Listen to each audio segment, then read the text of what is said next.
Ada yang bertanya, apakah penyidik kepolisian bisa menghentikan perkara yang sedang ditanganinya? Nah, mengenai hal tersebut, penyidik kepolisian itu bisa menghentikan perkara yang sedang ditanganinya dengan alasan berdasarkan ketentuan hukumnya. Nah, misalnya, yang pertama, peristiwa tersebut bukan merupakan peristiwa pidana. Nah, sehingganya demi kepastian hukum, penyidik kepolisian itu dapat menghentikan perkara yang sedang ditanganinya.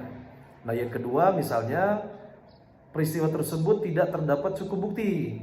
Nah, sehingganya demi kepastian hukum juga, penyidik kepolisian itu dapat menghentikan perkara yang sedang ditanganinya. Nah, selanjutnya, demi kepentingan hukum. Nah, contohnya daluarsa pidana. Nah, penyidik kepolisian dapat menghentikan perkara yang sedang ditanganinya karena alasan-alasan tersebut. Terus itu yang kedua, bagaimana pendapat hukumnya apabila ada pencuri yang dipergoki oleh pemilik rumah, terus si pencuri itu melakukan penyerangan kepada si pemilik rumah, spontan si pemilik rumah melakukan pembelaan, sehingganya si pencuri tersebut meninggal dunia. Nah, menanggapi hal tersebut, si pemilik rumah itu harus bertanggung jawab secara hukum atas perbuatannya yang mengakibatkan si pencuri itu meninggal dunia. Nah, mengenai si pemilik rumah ini dalam keadaan terpaksa ataupun karena adanya serangan spontan dia melakukan pembelaan diri kepada si pencuri itu.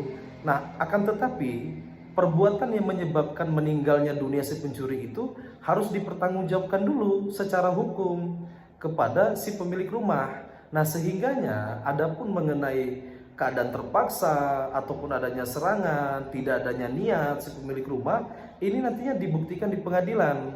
Apakah pasal 49 ayat 1 Kitab Undang Hukum Pidana dalam keadaan terpaksa itu yang memang telah dilakukan oleh si pemilik rumah.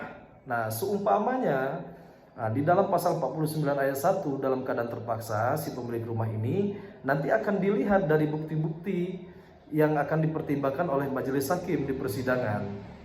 Nah, apakah ada alasan penghapusan pidana, alasan pemaaf, atau alasan pembenar ya untuk menghapuskan pidananya si pemilik rumah.